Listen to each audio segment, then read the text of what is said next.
Hello, my friends. Welcome to the Bradley J. Show. My guest recently found out he had stage 4 esophageal cancer. Tonight he's with us and he's in a good mood, and he's been in a fairly good mood, well, as good as one can be during this whole crisis, during the whole thing.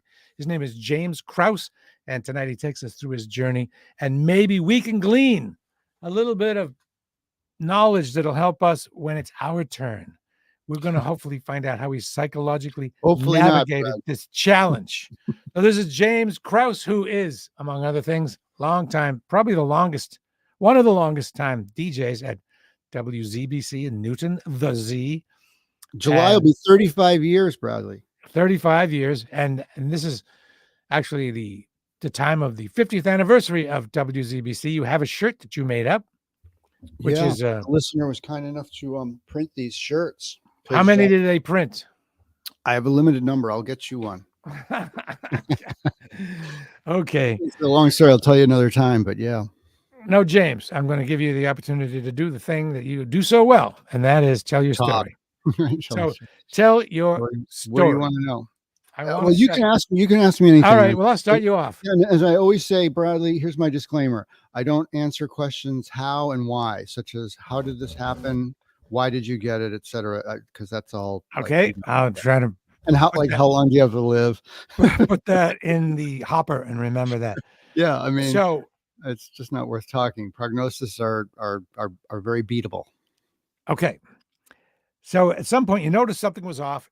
You went to the doctor.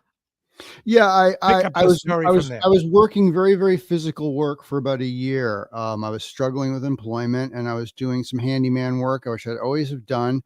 And I was also doing art installation and moving of art and furniture and things, fine art and furniture for restoration. And after insurance claims and things. So some days I went through a period last year, like March to April, where I was working 7 days a week and sometimes 12 hours a day. Like I'd work at MIT's List Gallery doing their installation. Then I'd go and do a handyman job up on Beacon Hill or something like that. I was biking with tools on my back, like 30, 40 pounds of tools, biking as far as Newton from the South End. And if anyone's familiar with these areas, Boston people, and had no problem. And after that spate of work from March to April, I was super tired because I've been working for so long, and then everything came to an end. I'm like, oh great, I'm just gonna sleep. And I slept and slept and slept, and about a week went by and I never really recovered from the sleep. And I started riding my bike. I ride a bike everywhere. I don't have a car. And I started feeling really out of breath on easy little hills. And then one day I was going to WZBC May 5th of 2023, and just the slightest rise in anything, I could barely breathe, and I barely made it to the station. And I hit that hill, the one over by the Conti Forum, as I say metaphorically. Yeah. It parallels Heartbreak Hill, because Commonwealth Ave on the other side is considered the downside of Heartbreak Hill. And Beacon Street. So I got there and I couldn't make it. I had to get off my bike. I'd already stopped twice on the way. I was severely out of breath. And, I'll preface this by saying I'd never been in the hospital, never been on medication, never had any health issues, barely ever got colds, never got the flu, never got COVID, any of that stuff. People always said, you're the healthiest person I know. And no matter how bad things went in my life, people say, James, but you're in great health. You have your health. You're a wealthy man.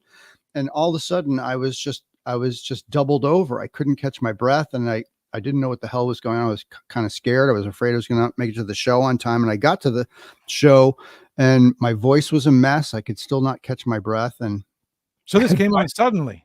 Kind of suddenly. Yeah. Yeah. I mean, I definitely felt some tiredness, but I felt it was like while I was working at MIT, like I'd get up sometimes and I'd feel like really lightheaded. And I just thought, well, you haven't been sleeping a lot because you're working so hard. You're 62 years old. Okay. Maybe that has something to do with it. I'm not a young man anymore, and I was really pushing myself. And, so it was clearly something was wrong. You did your show, and then you probably went to the doctor. So I mentioned on the air that I was having this problem, and people they're very concerned. Your heart, you're this, you're that, in the playlist chat. So while they were doing this, I actually made an appointment with my doctor and showed up at Fenway Health where I was going. But of course, me, I had to drop off my cable box so I did that, and I went to Trader Joe's, and I'm biking around, but I'm still realizing, wow, I'm a mess. Like, my voice did get better and I felt much better towards the end of the show. But once I got on the bike, which was mainly downhill, but I felt kind of, confident because I knew I was going to a doctor and he would check me out and see what's wrong with me. And I'll say this too. Also in March, I had a physical, and the guy said, "You're in excellent health. You're great. I lost a lot of weight due to blood pressure and cholesterol." And he said, "You're doing great. Your blood pressure is great. Your cholesterol, we'll see it on the test. I don't expect anything. You've lost a lot of weight." I lost like 40 pounds over a few years, changed my diet. And so I was like, yeah, okay. Can't be much because I had a great physical. So darn healthy. Exactly. Okay. And you went to the doctor, and you probably didn't get any. Did you get news right away, or they had to do something? I did not. So I didn't even see my doctor. I saw actually a nurse practitioner, and he did an EKG and a lot of tests, and he said everything looks perfect. You look great. You sound great. So what we'll do is take some blood. We'll take some blood. We'll look at that. It'll be in on Monday. We'll have a better idea. But he did order me to get a colonoscopy, and he ordered me to get a stress test done. Mm-hmm. So I said to him, and I'll mention this, both my parents died of cancer. And I said to him, "This is cancer. I know it. I could swear." And he said, "No, it could be a lot of things, James. I mean, this is too early." He guessed it was probably a thyroid thing, maybe a neurological thing. He said, it could be a cardio thing, or a heart problem, but your EKG is perfect, so, and everything else seems perfect. So as far as I can tell, the blood might tell it. But then he said the thing that really I couldn't stand. It's still a craw on my cap, Bradley. He said, "Mr. Krause, one of the things is that you're getting old, and when you get old, your organs don't really work all that well, and they start to not function the way they used to. So this might just be a case that you're getting on." I'm like, hold on a second. Like 2 weeks ago, I'm like biking, working my ass off, like no problem. And you're saying in 2 weeks, I go from that, and this is going to be the rest of my life. And he said, "It very well could be." And I'm like, yeah, that just seems way out of line. So you lost a little faith in the person then. Well, he was also 28. And to say a thing like that, I don't know, I could have been younger. I just felt it was really not a good thing to say. No. And so, yeah, Monday they called me with the blood test results, and he said it would wind up being that I was severely anemic. So he said, I made the appointment for the colonoscopy and the stress test, but that was like, basically it's either I got him in, this was May, right? So I scheduled him for July, and they said it's either July or January when I scheduled them. So he also prescribed that I take iron pills because to boost the iron level and such as that. And that worked for a few days, but I started feeling worse, really bad, like whiteouts, hard to catch my breath. I live on a 3rd floor walk up. I would have to rest after every flight of stairs. The T became really problematic, like doing stairs on the T. Especially, I was sleeping way too much. And things just got worse. I'll shorten it up. And this went on for a couple of weeks. And I finally went and visited a friend. We went to the Museum of Fine Arts to see the Hokusai show. And I was in a whiteout the whole time. I walked there because I thought I could do it. And I took a shower. I was shaky. I was having real problems. And so I had to go to Harvard Square to run this meeting at a church in Harvard Square, and we had some time. So we said, let's go get something to eat. So we ate, and we ate this big meal. That Fresh Market place over on Brattle Street? We like loaded up, and I felt great. As a matter of fact, I went to the meeting and I wound up walking home 50 minutes. You and me, Brad, we like do long walks. So I walked home. I felt great. But then when I got home, the stairs were impossible. So I realized flat surfaces are okay, but any kind of incline, I just can't do it. And he also told me, stop doing any exercise, just walking. That's all you can do. Don't ride the bike. Don't do this. Don't do that.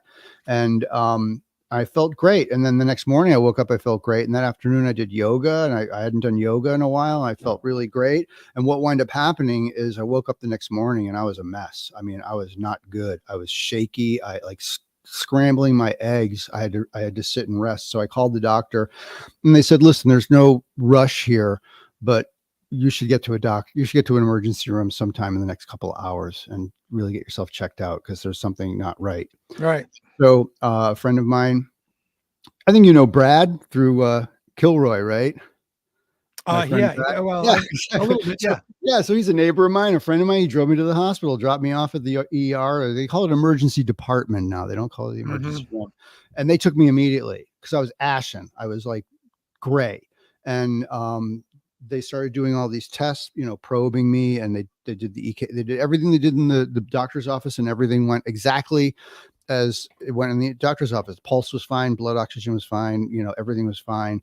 EKG was fine, but they said the blood test came back and that you're severely anemic. Like my hemoglobin was like 5.2, and they said anything under 7 is a transfusion, so you're getting a transfusion. I'm like, no way. I've never been in a hospital before.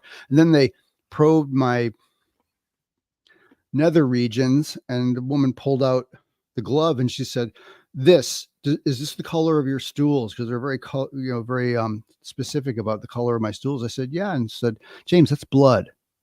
And I'm like, well, it said black. It's not black. It's like dark green. And they're like, and also the iron pills, they said one of the symptoms is it makes your stools dark. So it's kind of masked it. And they said, yeah. So how long has it been this way? I'm like, well, I eat salads, I don't know, like a month or two. I don't know. It was like, and she's like, she was really not happy with that answer. Right. And she said, yeah, you're heading to the gastrointestinal wing, and you're going to be checked in. You're going to get a colonoscopy. You're going to probably get an endoscopy too. And we're going to do some tests. And she said, but I think that from your age, again, the age thing, I'm guessing because you're in great health, everything seems good. You've probably got some sort of esophageal tear or like an ulceration, and it's bleeding. So this is very common at your age. So I figure you'll go up there. They'll do the colonoscopy, endoscopy. They'll find out the problem. They'll cauterize it, send you home. You'll probably be home in 3 days, back to normal. I'm like, oh, great. Okay. But I was like, I still think it's cancer. I said to him, because both my parents died of cancer. And I'm like, I just had this feeling because it was so severe, and I've never been that out of it before. And they sent me to the gastrointestinal unit at BI, and they tried, they gave me that fluid, that they give you for the colonoscopy. Yeah. And they gave it to me for 2.5 days because I couldn't run clear, because you're supposed to, like, your what comes out of you is supposed to be completely clear, and it was never so they can clear. see so there's nothing blocking what they see. Yeah. And I mean, I don't know if I'm going on too long, but to be graphic about it, it was dried blood. They said there's so much blood inside your stomach and your intestine, also because it was black what was coming out. That means that it's before you digested it. So if it was red, that means something's wrong with your colon. So before the stomach, it's black. After the stomach, it's red. All so right. they're like, you've probably got all this stuff built up and it's just washing out. And they said, you know what, after 2.5 days, and I hadn't eaten in 2.5 days, and every 15 minutes I had to drink that crap. And I had a bedside commode because I was getting transfusions, and they were afraid I couldn't make it to the bathroom and I'd pass out or something. Right. So, and it's so weird, right? You got nurses like, you're basically evacuating your bowels with a nurse standing there going, are you done yet? Sounds like you're done. Here, show it to me. I'm like, this is so weird. And she's like, it's a specimen to me. It's a specimen to me. And just from the way everything looked and smelled, I said to the nurse, I said, this is cancer. She's like, don't get ahead of yourself. Really, it's not. It's like, you're in great health. Everybody thinks it's just going to be, they kept repeating, ulceration. It's not a big deal. Don't worry about it. But then, so 2.5 days go by, and they said, we're gonna do an endoscopy and colonoscopy. We just got to do it. It doesn't matter. We got to find out what's going on here. And so the doctor came back later that afternoon. And he looked, I had a great doctor, Dr. Berta. He was amazing. He came in. I said, Doc, you're looking a little dour there. And he says, yeah, you were right, James. You've got cancer. And I'm like, no way. He goes, yeah, we found a huge bleeding mass in your esophagus, and it's cancer. I'm like, that? And like, yeah, by the way it looks, we did a biopsy, we'll figure it out. But we never did the colonoscopy. And he said, it's basically blocking 90% of your esophagus is being blocked by this. Okay. Right then. Yeah. What happened to you psychologically? Did you just? I tanked. Yeah. I mean, all I can say is I've been writing my story. I just started rocking back and forth, rubbing my knee, my thighs, and then I started rubbing my hands like I was trying to get warm or something like that, looking for comfort. And I started asking him questions like how did this happen? I had this, I knew it, like, oh my God. And then I started like, asking all these ridiculous questions. And I finally said, out of vanity, I said, so I guess I'll be getting chemotherapy, right? And he goes, of course you will. And he said, I said, oh, I've never thrown up in my whole life. I don't want to throw up. And I've been through what my parents went through. I don't want to lose my hair. And they're like, well, that's not necessarily going to happen. Things are different than 1982 or 1981. So that's not necessarily true. And, we'll take a look at it. And I said, so how extensive is it? And he said, we won't know until we do a CAT scan. So we got a CAT scan scheduled for you tomorrow. And, he left and, I cried and I went into a whole pity thing. And I asked him all sorts of questions. Like, was it all the weed I smoked? Was it because I smoked cigarettes? Like, is it something I ate? And he's like, and that's when he said to me, you got to stop asking these questions. Cause like how you got it, why you got it, it doesn't make any sense. It really, it doesn't make any difference. Yeah, exactly. You've got it. So like, I said, and then all the doctors say the same thing. We could ask any number of people, and they would all have different opinions about how you might have gotten it. And right. It's probably GERD related, gastro something, basically acid reflux related probably, or heartburn. And, I'm a person that has, a real high tolerance for physical pain. It's psychological pain that I have problems with. But it went into a real pity party. It got real dark, no doubt. I mean, and may I ask a question? Did you consider just giving up and not fighting it? Well, I didn't know the results yet. And then, so I started contacting people, and somebody I know told me that their brother had esophageal cancer. And one of the things I found out about it is if it's not, sadly, mine is right at the entrance of the stomach and the esophagus, which makes it really impossible to operate on. And it's a pretty severe operation. I know other people through my support groups that have had this operation. I'm glad I didn't get it. But usually with the esophagus, if they have enough room, they just clip out the part that's got the cancer and then they fuse together the healthy parts, and there's no chemotherapy or radiation. And most people survive very, very well. And my friend said, yeah, that's what they did to my brother. And he's been clean for 15 years and he still smokes cigarettes. So I'm like, so maybe that's what they'll do. And so I asked the doctor and he says, it's a little too close to your stomach at this point. Surgery may be an option, but we don't know. And they kept saying, let's wait until we get the results to see how severe it is. And sadly, the next day, the CAT scan machine was down. So I had to wait another 24 hours. So I was getting really anxious, but I'll just, cut to the chase is that, after about 3 hours of feeling like crap about myself and feeling this shame and calling people and crying, and I just couldn't take that feeling of pity anymore. I don't know. Like, and as you know, Bradley, I've been sober 11 and a half years through, 12-step programs that I've been in. And I said to myself, so I decided I hadn't meditated in a while. I meditate every day for about 55 minutes. And I hadn't really done any kind of meditation because hospitals are impossible to sleep. There's so much noise and everything going on. I'd never been in a hospital before. I live alone. I don't have a wife or a girlfriend or anything like that. So it was a big adjustment for me. And I hadn't slept in days. I hadn't eaten in days. So my friend DJ Simon, he brought me a boatload of sushi. That made me feel a lot better. But at that point, I had already decided, maybe through this meditation, the answer came to me. How can I apply these 12 steps of Alcoholics Anonymous to my recovery from this new disease? Because they call it a disease, a chronic disease that you need to deal with every day. And I said, okay, step one, acceptance. All right, I accept it. I have cancer. Okay, that's the way it is. I've got cancer. So you hadn't accepted it till that point, and that was causing you. I knew I had it, but I had to say, okay, I accept it, and I have to learn to manage this thing. My life is not. I'm not going to make my life unmanageable because of this, and I have to learn to manage my life. So I'm going to, realize that I am powerless over this disease. This disease, it has something. I've got to fight this, or whatever you want to call it, and so that's step two, I've got to get in touch with my higher power, God, the universe, whatever you want to call it. prayer and meditation to like keep me sane, because I could really lose my shit on this. I could really go nuts. And I was starting to make myself nuts with shame and things like this. And, feeling guilty about myself. And, also the idea of this too, I bring this up. I had my drone job before I left that job, I had a really bad experience with a boss who basically berated me in this meeting because of something naively stupid that I did that backfired on me. And he said, you're a fuck up, James. That's what you are. You F up this, you F up that, you F up this. And we were friends. So we went into my personal life, my jobs. He said, I knew when we hired you, you'd F this up. I even told you in the interview, I knew you'd F it up, and you've F'd it up. You F up everything. And he goes in this whole litany. And I was told in the meeting, just take it and don't say anything. And I kept saying, well, in the meeting, well, at least I've got my health, right? I got that. And then all I could think of is, oh my God, I can't let this guy know that I've got cancer, because now I've effed that up too, right? Oh my God, you thought you had to think that. So can you address guilt a little bit? Guilt. What did you feel guilty about?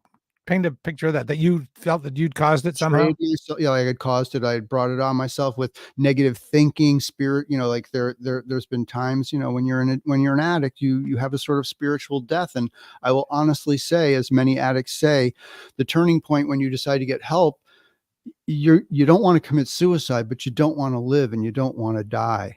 And you're caught in a kind of purgatory of spirit. Like, I'm done here. Okay, God, I'm done. You can take me now. And I worried that maybe those thoughts are powerful. Mm-hmm. And maybe those thoughts did it. I self-fulfilling prophecy. And people have brought that up. So, because people want answers on things. So I started running it through the steps, and I started realizing, wow, maybe I could apply this. And when I got to the end part about, applying these principles in all my affairs, I realized, what I'm going to do? I'm going to try and be positive about this. And I'm going to try and like really think this thing through. Now, when my father died of cancer, he gave me this book that had just come out called When Bad Things Happen to Good People, by Rabbi Harold Kushner, who I had been following. It was a really big basis of my spirituality, which I'd never really told people about and was always kind of there, but it was more like a ATM spirituality that I was going to, get me out of this, get me out of that. I want money. I want a girlfriend, but it was never like, help me, just give me the power and the strength. So I found a video on YouTube of Harold Kushner talking in 1986 in Nashville, I think it was, or something like that, about the book. And it was a powerful 1 hour. I was in tears. And he said, don't have shame about this. Things just happen. A rock falls off a mountain and it hits you. This is unquestionable biology. And, he said, don't play. And this is what I love about being Jewish, is that God does not plan these things. God is not a game player or a button pusher. He doesn't say this person gets cancer, that person doesn't. And one of the worst things you can say to a cancer person is, God's got a plan. God doesn't give you anything that you can't handle. And like, oh, so you're rich and have a hot wife, and I'm alone and get cancer because this is God's little joke, right? Like God's little game that he's playing. And that's what Kushner says. God is not a button pusher. God is not a game player. And he said two things that really stood out as well besides those. If you pray for miracles, they never come. But if you pray for strength and faith, watch those miracles come. And I said, whew, that's powerful stuff, right? Don't ask God for anything but the power and the strength and the faith to get through this. And he said, and practice what I call, not me, naive optimism. Believe that you are in the right place with the right people who are going to help you and get you through. And he said, another thing is, if people don't believe in God, there's a lot of people that don't believe in God, go down to a hospital and watch the nurses and the doctors work, because he said, I believe that God speaks through people. God's language is people. And if you watch what goes on in a hospital, so I said, I'm going to do that. And I watched, and I'm like, it was like watching a TV show. I'm like, my God, look at these people. Look what they do. Look what they're dealing with all day long.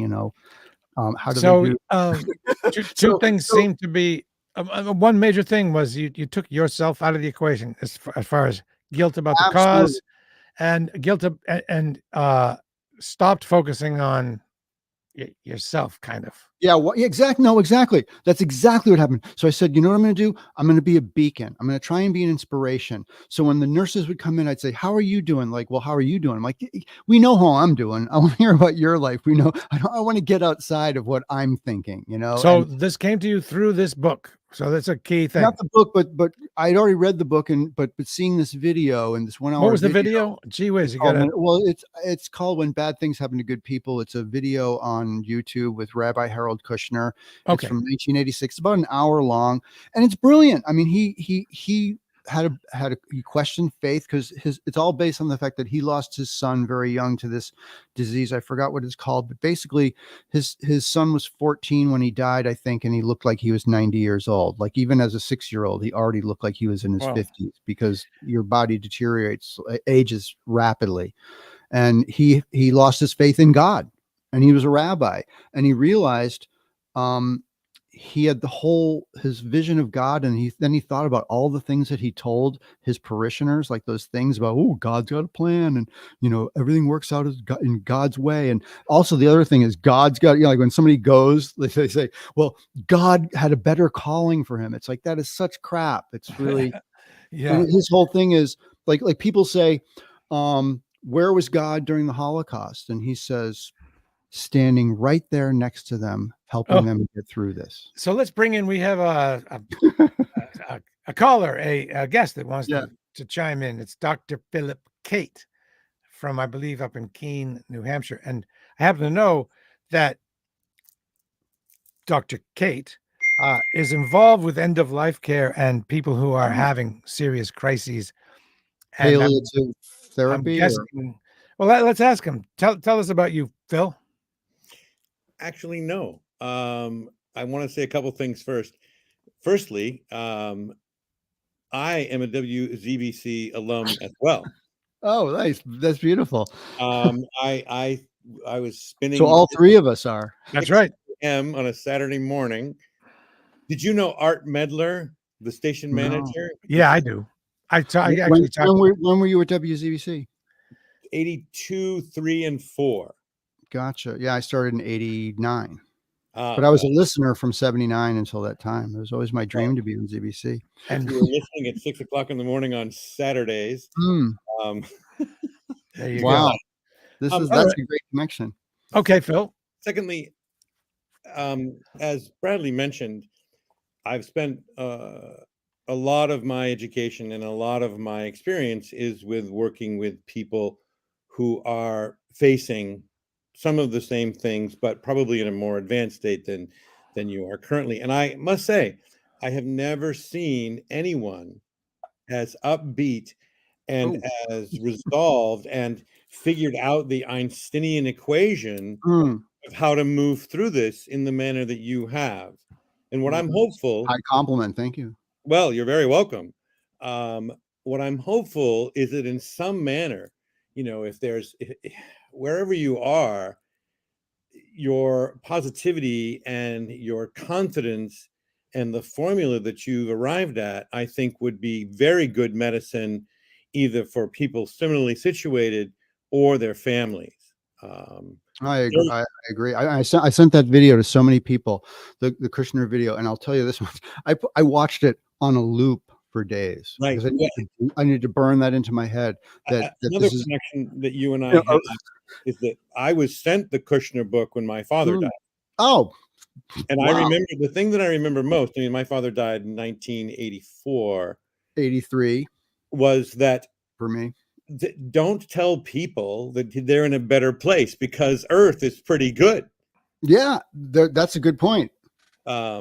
So, it's like the Elizabeth Kubler-Ross thing. Somebody's in the hospital dying of cancer and they send them a get well card. It's like, you know, that doesn't do it. That makes things worse. Interesting, because and the other thing I hate is when people say, when I tell them, they go, "Oh, I'm so sorry." I say, "Why are you sorry? You didn't do anything." I said, my preferred response is, "That's horrible. That sucks." Or, "Is there anything I can," like Kushner said, "Is there anything I can do for you?" And I'm gonna raise the ante to that. In my training, they've asked me not to say, "What can I do for you?" because that reburdens the person who is sick. So you just do it, right? Throughout the thing, you say, are you home Tuesday night? I'm going to bring you a vegan quiche. You don't, I mean, it's sustenance. There's Right. a lot of decision fatigue that goes into what you've Oh, experienced. totally. So I have two questions, maybe only one. You've mentioned the 12-step program, Mm-hmm.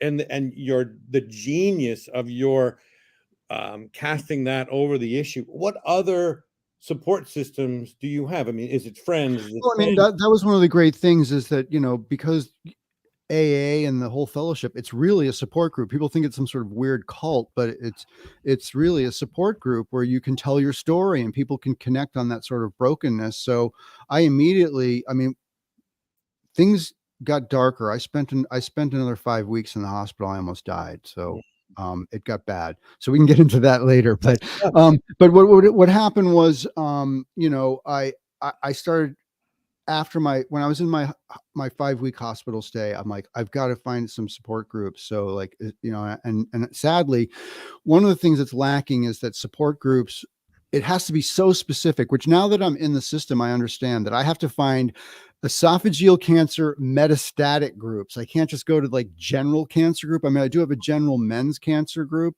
but there's so many variations of treatment and the way that things go, and each diagnosis is a fingerprint. So you really need to be, I understand now why you have to be specific, because I'd be nervous about support groups, because you have your specific situation with your specific doctors, and they got it figured out for you. Then you go to a support group and you hear other competing stuff, which might be wrong. And these other people might not have the information that you have, and it might make you doubt the information that you got from your doctor. Really? Well, you heard that? Well, that's not what I heard. Oh my God. Yeah. If that's the way it might go, or you think it might go, I guess I can be saying that I am ridiculously blessed, because what I found from the support groups is they're Sherpas. These are people that have been through it. And I find one of the great things about the support group, most of these people have beaten their prognosis. And I think the fact that they've reached out for help and they're talking to people and throwing whatever they can at this thing is why they're beating it. And also you meet a lot of people with some really intense spirituality. I mean, far greater than me, but a lot of God stuff comes into it. Like God is good all the time. I had a roommate once, and I'd wake up. This guy was a freaking mess. I mean, this guy had more tubes coming out of him. And every morning we'd wake up and I'd say, I forgot his name, Daniel or something. Daniel, how you doing this morning? God is good. And I'd say, all the time. And he said, amen. And that's how we started every morning. And, whether I was kind of faking it, but it's true. You've got to believe that you're in good care universally and on terrestrially. So a question for you, and if this is too personal, just say this is too personal. Sure. Very often people, in my experience, people in your situation, the hardest thing that they face is their families. I have no family, so I don't have to worry about that. Yeah, my parents both died of cancer. I have a brother I haven't talked to in 2001, and people say, "Oh, you should reach out to him." He was useless when my mother had cancer. He was useless when my father had cancer. I hadn't talked to him in so long. Like, why would I call him out of the blue for that? So I knew he wouldn't be a big support. He's mentally ill. He's got this Jesus complex too, and we did have a conversation after he discovered my mother died. It was so completely narcissistic that my sponsor said, "You're done here." Like, I tried to make an amends with him, and I couldn't, because he's just so. And also, to make it even more depressing, my father was escapee from the Holocaust, and I have no family on my father's side because they all died in the Holocaust. Dr. Philip K, can I upbeat here? move? I'll keep Phil here. But you said it got very dark. Did it? It got very dark. So, you almost died. Can you give me a short version of that? I got the CAT scan eventually, and actually one of my listeners, a fan of mine, was there. She brought me gelato. We were having a great time. And here's the other thing. So the night of my diagnosis, I started thinking about Norman Cousins too, about how he used comedy and humor and positive attitude to help himself. And I saw what my father went through. He was death obsessed and depressed and miserable, and it did nothing for him. And he died to like the day of his prognosis. So I said, okay, don't be like Dad. Okay. Don't go down that rabbit hole. Don't make wreckage of the past. Don't make wreckage of the future, and, one of the things is I said, yeah, maybe I'll watch some comedies. Right. So I started watching Comedians in Cars with Jerry Seinfeld, because I just started watching it. And my nurse comes in and I'm laughing my ass off. And she goes, what's going on here, James? I'm watching Jerry Seinfeld, Comedians in Cars. Have you ever seen that? And she's like, no. I said, oh my God, it's so funny. You got to watch it. And she goes, she said, like, I said, do you know Dana Carvey? Because this one's Dana Carvey. You got to watch this one. It's hilarious. And she looked at me and she said, you know what? After the news you learned today, and I come in here to find you laughing like this, I think you're going to be all right, James. And I said, so this yeah, is on. Yeah, I'm going to be all right. And I said, and then the nurses, they just loved me because I was so positive and I was so nice to them. How are you doing? What's going on with you? And I'd make jokes, like they'd be like really uncomfortable. Like, how can you make jokes about cancer, James? And I'm like, how can I not? It's like, this is so sublimely weird at this point that I'm just going to, I've always dealt with things in a humorous way. I think Jewish people in general have dealt with things throughout history with humor. But then, so a visitor came to see me. She brought me gelato. I was in a really great mood because I felt like, you know what? I got this. I think it's going to be okay. They'll snip it out, blah, blah, blah, seal it up. I'll be okay. But the CAT scan came back and my friend was there and, it got a little weird. Like I was feeling so good and positive. He said, do you want your friend to stay or should she go? And the doctor said, and I said, I think she can stay. That's fine. She had survived breast cancer too. So she was super positive and beat breast cancer. I mean, she caught it really early, but so she had been through radiation and she was a little bit of a Sherpa for me too. And we're having such a fun time. He's a rock and roller, listens to my show. We're having a great time. And he says, okay, well, if you're okay to stay here, we're all okay. Okay. He said, yeah, James, here's the story. You've got stage 4 cancer and it's in your liver. It's in your lungs. It's on your lymph nodes. It's not good. And, yeah, that's when it got real dark, but my friend got really weird. She all of a sudden became like, as I was writing, I'm writing my story now. I said, she certainly turned into like a self-appointed Vince Lombardi leading Team Cancer onto the gridiron for eminent victory. Right.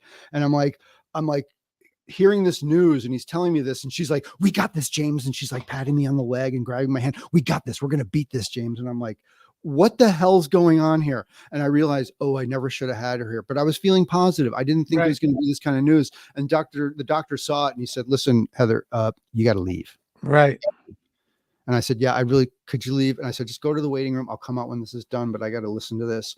And he showed me the CAT scan and I was straddling the chair like in a sort of genuflection, and I had my hands on the back of the chair and my knees were and shins were on like the seat of the chair, and I'm looking at the screen and he's taking me through a tour of my body and he shows me my liver and he says, you see this thing right here? I'm like, yeah, what is that? He goes, that's cancer. It's half the size of your liver and we can't even tell if it's on your liver or in your liver. And I'm like, holy shit, are you kidding me? He's like, yeah, and we might have to go in and take that out. And I'm like, oh God.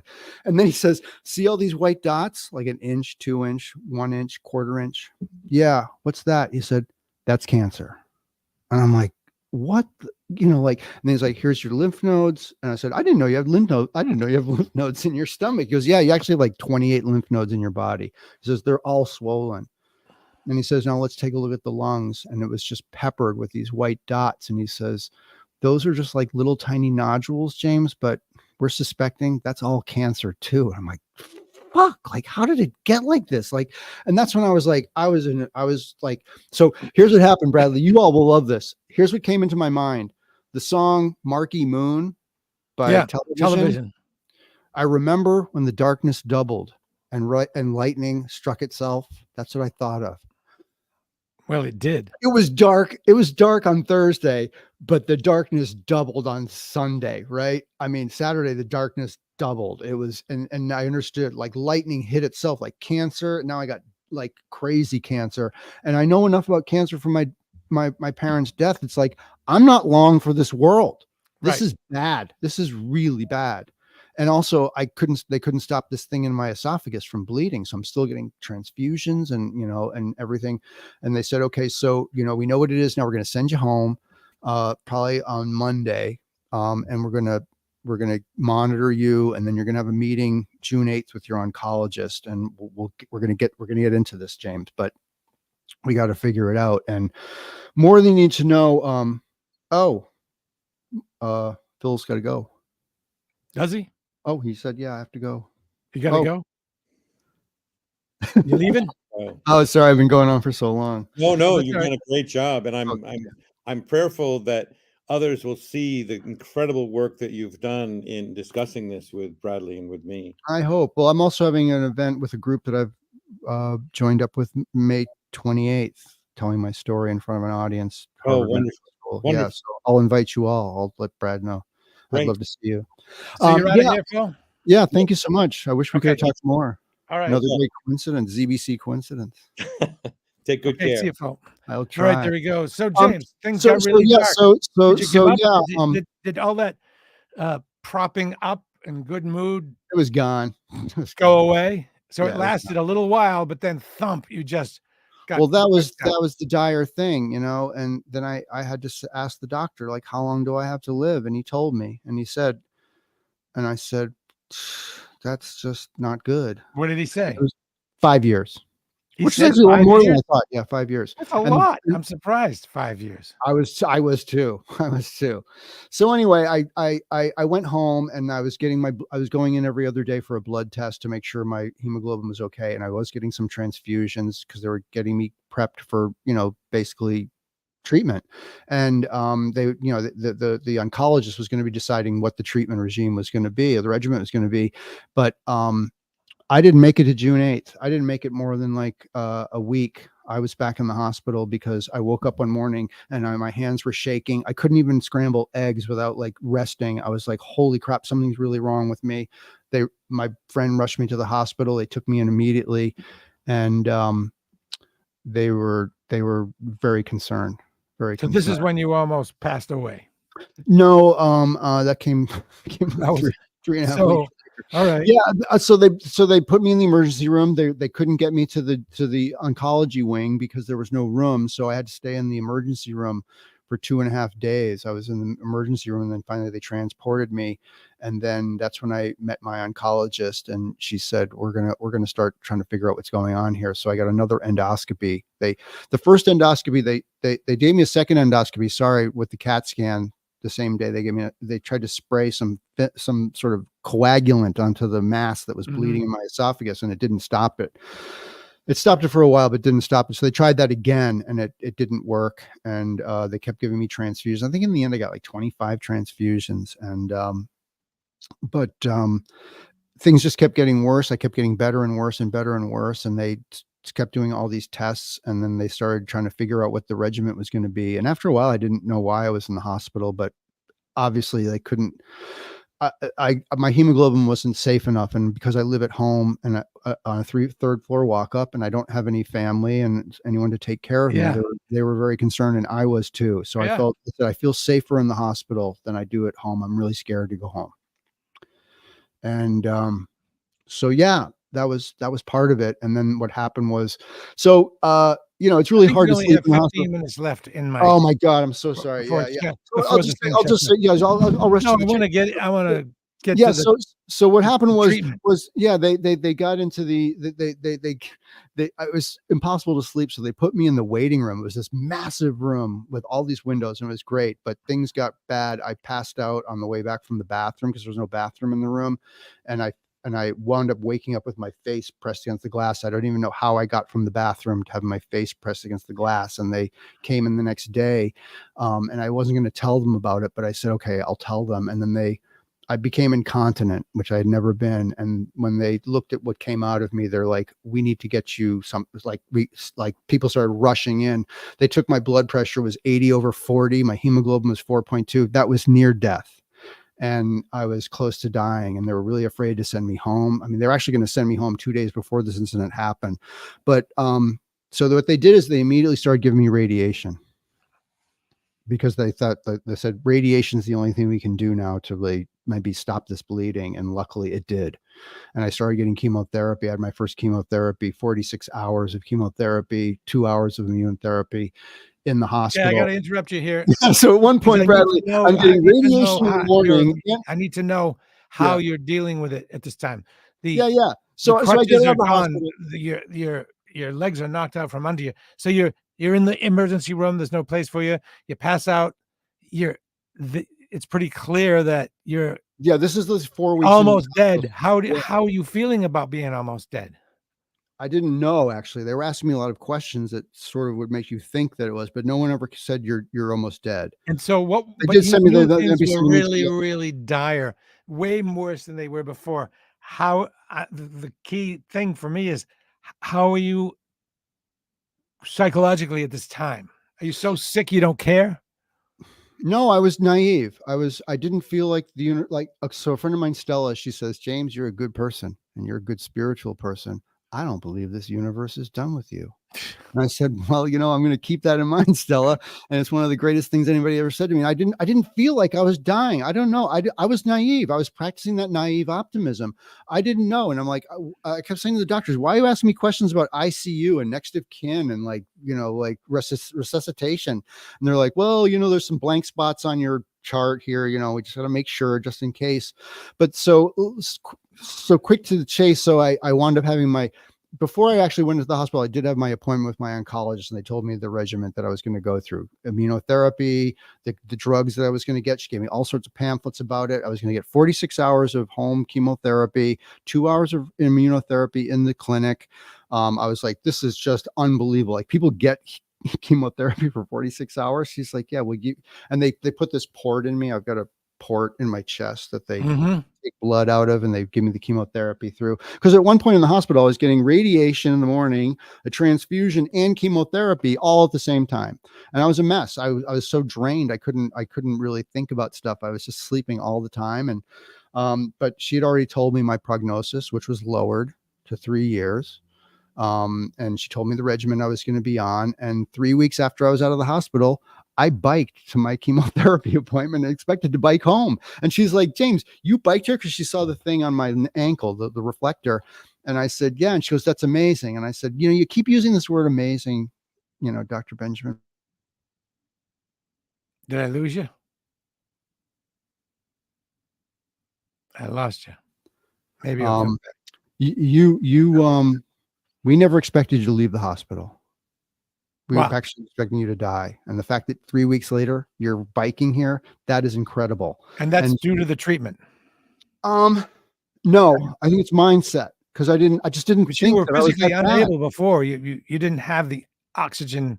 Yeah, exactly. But the transfusion started helping, and the radiation did stop the bleeding. So that's why they sent me home. I was getting visiting nurses coming to me, and I was getting checked out, and I was going to the hospital to get blood checks all the time. People were like really concerned about me. There was a lot of caring. And once I started getting the treatment, because once the bleeding stopped, then I could really start getting the treatment in earnest. And they couldn't do the surgery because I was too weak. I was too weak to do the surgery. I could have died on the table. So they never did the surgery. So I said, we're just going to do this, and we're going to figure out. And they said, we'll look at it in July, a year, and we'll see what's going to happen. And we'll make our decision then. But she said to me, James, if there's no real progress or major progress by July, we're done. We're done.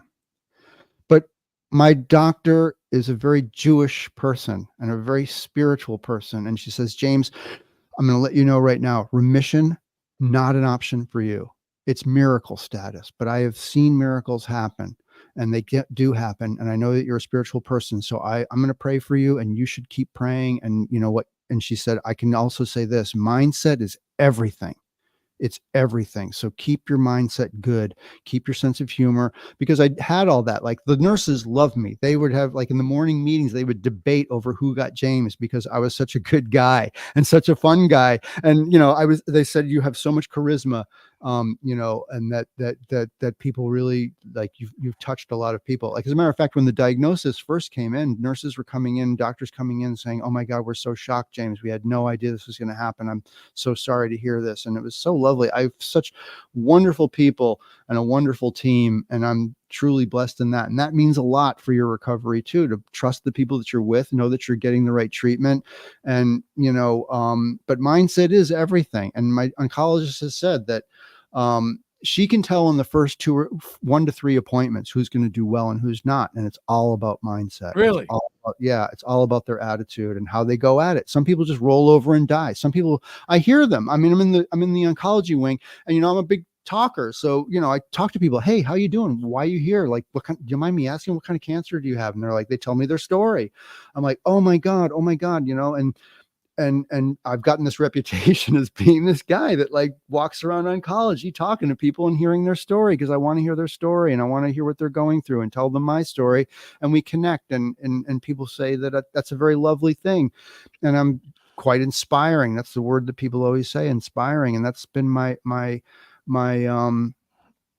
thing. And I'm going to tell you, the chemotherapy, it's not fun. I'm lucky. I have never thrown up from it. I haven't lost a lot of hair. I've lost a lot of body hair, but I haven't lost much hair on my head. People I show up and they expect me to look like a walking, cadaver. And they're like, "You're riding your bike here?" "Yeah, I'm getting chemotherapy while I'm riding my bike. I'm riding the radio station, up that hill that I couldn't make it up that time while I'm getting chemotherapy and doing my show." And my listeners have been amazing. People sending me money, DoorDash things, because I can't work. I'm considered disabled now because, the stage 4 cancer is considered a disability. I'd say. Yeah. And thank God, because I need to concentrate. Like my doctor said, you've got a new full-time job, James. It's called fighting cancer. So like take the SSI, take all the stuff. And the other thing too is, I'm inconsistent about how I feel. And also I have so many appointments. I'd have to be taking all this time off work anyway. So this is a question. You get to the part where the oncologist says, remission's not an option for you. It's a miracle time. Yes. Did you never say, "This is it, I'm done"? Honestly, this is straight up. This is not a lie. I don't think the universe is done with me. I think Stella's right. I don't. So you did not. You never ever really bought it when they said. When I was in they're basically telling you you're done, but you never bought it. No, they weren't saying you were done. I mean, here's the other thing too. So my mom, she had a major brain tumor. They told her she had 3 months to live. She would never make it, never drive a car, never work ever again. She lived 15 years. She worked again. So I started reaching out to these support groups, and luckily I found this guy, Bob David at BMC, because BMC will take anybody. And they brought me into their, GI cancer group. And I do all sorts of arts and crafts with these people. And all these people, like I said, many of them have beaten their odds, and there's more. And certainly I have many people in my life right now, their cancer is coming back. This is the toughest part about this thing. No matter how good I'm feeling, I've got cancer and it can come back at any time. And like, I've got these nodules on my lungs that they found at my last CAT scan, which are probably based on infection. Like only 37% of the time is it cancer, but I've got to go see a pulmonary thoracic surgeon to look at them, because they're afraid if it's cancer, they're going to have to go in and take them out or do something. And they got to get an expert in it. But my oncologist also got me a second opinion with a former colleague at Dana-Farber. And they said, "You're doing great. You're doing amazingly well." Like all the nurses and doctors at Dana-Farber, I should be like, "You've got cancer. You look great." I'm like, "Wow, you look great." And they all say, "Wow, your mindset is great too. Like you have such a great attitude, and look at you look fantastic." And I'm like, "Oh, you're just saying that." And they're like, "No, James." And I looked around. I mean, I've said it before. When I went to Dana-Farber, it was grim. There were a lot of people really sick there. And I feel blessed. I feel blessed that I have such amazing people that I click with, and they're so caring and they're so good to me, and they treat me not like a patient, but like a human being, and that I'm getting the treatment and I'm responding to it well. And they all say it's me, and I say it's all them. But then now, you know what I say, Bradley? It's a huge team effort of support groups, my listeners, my friends, the people that have been helping me, and all these people I've been talking to. And I think the key to it is you've got to live like your life's not over. Mindset is important. And if you feel like you're going to die, then you're going to die. I saw it happen with my father. Right. He was just complete. "I'm going to die. I'm going to die. I'm going to die." I'm like, "Well, I could get hit by a car tomorrow, Dad. You don't really know." So, and maybe try thinking a little positive, because maybe you could beat this thing, because there wasn't a chance that he could beat it. Because like the kind of leukemia he had, the first 7 years are detrimental. And if you can make it past 7 years, like Golda Meir lived to be 81 with the kind of leukemia that my father had. And another person that my father knew lived to be in his 80s, but my dad didn't make it to 50. Because of mindset. 51. I think so. He was in a bad way. I won't get into the family dynamics, but he was just in a bad way and just had no will to live. And I think that has a lot to do with it. And I've got a will to live. I got stuff that I want to do still. And I want to do my show. And I'm taking everything. I have a nutritionist. I have a palliative social worker. I have my support groups. I mean, just like Alcoholics Anonymous. So when I got out of the hospital, my barber, who's been amazing, he's also a friend of mine, I DJ'd his wedding. He said, "You've got to meet this woman, Anne Marie. Anne Marie, Pilates studio, Reiki master, holistic health, vegetarian, beat cancer 4 times. Man. She's now got cancer for a 5th time, but her mindset is amazing. When I found out she has cancer again, I'm like, what the hell?" And she goes, "I'm going to kick this thing's ass." But you know what she said to me? She says, "James, you got a disease. It wants to kill you, and you've got to fight it. You've got to fight it. And you've got to because if you don't, it's going to take you out. So you can't let this thing win. So you just keep fighting it." And I said, "Are you in the program?" Because that's a big thing they say in AA. You've got a disease. It's chronic and it wants you dead. It wants to either kill you spiritually or physically, and you can't give into it, because if you give into the disease, it's going to beat you and you're going to be dead, either spiritually or physically. And I didn't want that to happen to me. And she was the right person to talk to. And these things are important. Spirituality is a big, important thing. Connecting with people that are going through the same thing, telling your story. There's physical evidence that these things are as good as medicine. Mindset, telling your story, getting support, talking to other people who are in the similar situation. And, it's true. And I think that's part of what's saving me, is that I'm throwing everything I can at this. I have a nutritionist. I've changed my diet. You got to play all the angles. All of them. Qigong. It's like, more meditation. It's like anything, but everything is about, and I'll tell you this. So when I first came out, cancer was my enemy. I don't want this thing. You're an uninvited guest. I hate you. I'm going to get rid of you. You are not welcome here. And then I read this book called The Myth of Normal, where he talked about how some people, based on childhood experiences, and whether it's trauma with a capital T or with a small t, bullying in high school, Holocaust background, bad parenting, things like that. These are markers for disease and traumatic illnesses that they can trace to that. I mean, there's no like absolute 100% hard science on this, but he believes that. And I had to stop reading the book, because I'm like, at this point, I have like a 350% chance of getting cancer. So what he says is, cancer is an alarm. It's your body telling you something's not right and you better deal with it. And if you don't deal with it, and he's seen people, by dealing with stuff in their lives, beating fibromyalgia, beating all these traumatic illnesses. And I'm like, maybe he's right. Maybe I do have to look at this as like an alarm. This is an alarm. And then I was mentioning this because, funny enough, the social worker who runs my support groups, he was reading the book too. So he said, what you should read is this book called, by this, I think her name is Denise DeSimone. It's called From Stage 4 to Center Stage. She found out she had stage 4 throat cancer. They were 3 months to live. They said, you'll never, she was did many, many things, but she was also a singer. She said, you'll never sing again.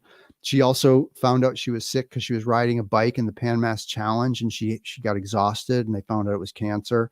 Wow. Stage 4 cancer, and she beat it. They gave her a grim prognosis. She's still alive today, and she's thrown a lot of stuff at it. But what she realized in her meditation is, cancer is a part of me. I have a relationship with this cancer. This is part of me. I can't call it my enemy or something that wants to kill me. I have to look at it like I'm in a relationship with this cancer. And when I meditate, I talk to the cancer and say, what are you trying to tell me? What do you need? What are we going to do here? It's like having a roommate you can't stand, but you got to live with for the rest of your life, right? So you've got to figure out a way to deal with it. And that changed my mindset too. That really changed my mindset too. And one of the quotes, sorry, one of the quotes in this documentary with her called, about her, one of her therapists says, if you can learn to love this cancer, you're on your way. That's a good place to stop. I'm afraid. Yeah. I've never gone this long, and I think I may have a max of an hour in this. But if there's one other thing you may not have tried, another angle, hypnosis. I don't know if you've thought about that, and I don't have time to get into it much. But a lot of people, the one thing I hate is that a lot of people offered me drug. Yeah, there you go. A lot of people offer me marijuana, which is my DOC drug of choice, and also a lot of psilocybin and stuff, which is really tough because when it gets dark, I start thinking about relapsing, and I can't. I don't know. I don't know if it's gonna. I don't know. There's a huge placebo effect. Let's talk about placebo effect. Let's end on that. sometimes just believing, naive optimism that what's going to work is going to work helps. It works. There's the placebo effect. So James, you are certainly an inspiration, and this is an ongoing thing. And I hope everybody can see this and gain from it what I have. And thanks to Dr. Philip Cake for joining us. He had some nice insight. All the best to you and everyone. Make sure you check out Kick Out the James on WZBC at Friday mornings, 9 o'clock on Friday. And on Mixcloud. Mixcloud.com. The James. AOT James. Thank you, Bradley. Thank you so much. And I will talk to you